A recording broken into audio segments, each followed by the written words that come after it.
Alors aujourd'hui, on va décortiquer une journée de trading qui est juste complètement folle. On va voir comment un trader, qui en plus était malade ce jour-là, a réussi à transformer des milliers de dollars de pertes en un bénéfice de plus de 8000 dollars. Accrochez-vous, c'est parti. Et le voilà, le chiffre final. 8 597 dollars. C'est le profit net à la fin de cette seule et unique journée. La question est sur toutes les lèvres. Mais comment c'est possible? Comment est-ce qu'on peut réaliser un gain pareil en une seule journée, surtout en étant au fond du trou physiquement?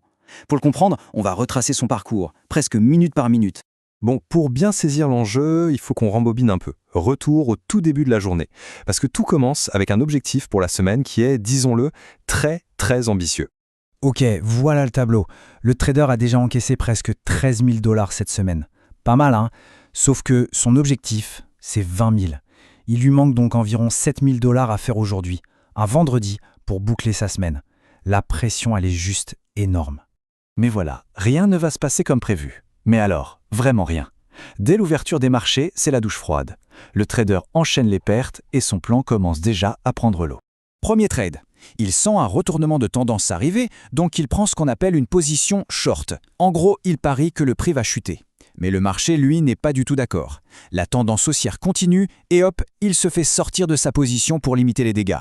Et bim, premier coup dur, une perte sèche de 1500 dollars. Ça commence bien. Bon, il ne lâche pas l'affaire. Il retente sa chance.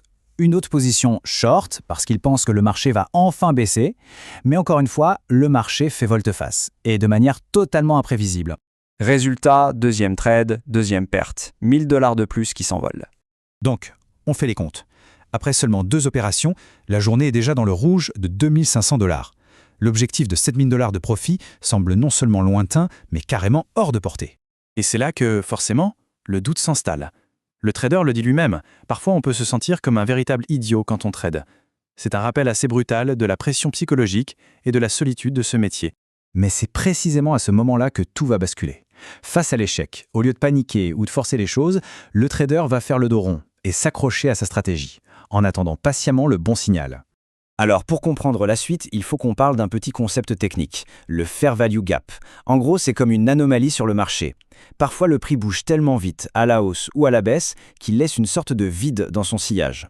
Et les traders s'attendent souvent à ce que le prix revienne combler ce vide plus tard. Et ce concept, c'est vraiment la pierre angulaire de sa stratégie. Étape 1, il identifie la tendance de fond du marché, qui est baissière ce jour-là. Étape 2, il repère un niveau de résistance important.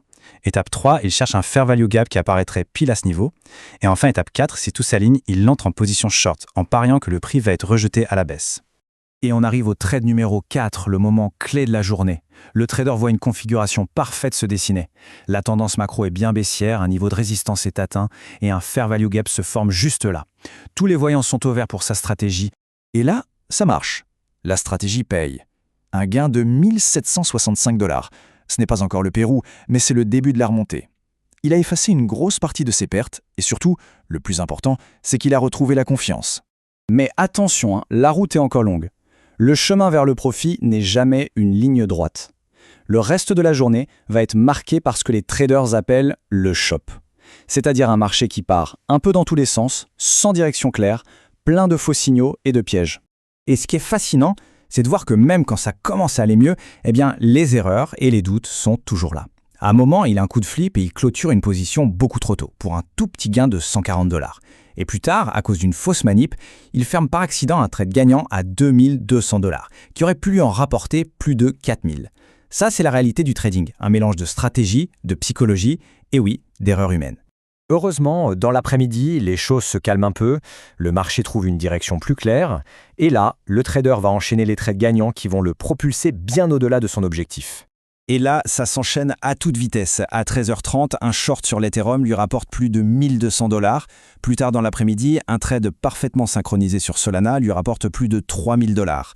Et le bouquet final, son tout dernier trade de la journée qu'il gère en partie depuis son téléphone pendant qu'il dîne au restaurant et qui ajoute 2752 dollars au total.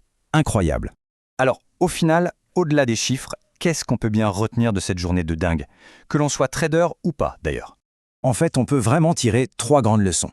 Premièrement, les pertes du début nous apprennent la résilience. Il faut savoir s'accrocher à son plan de match, même quand tout semble aller de travers.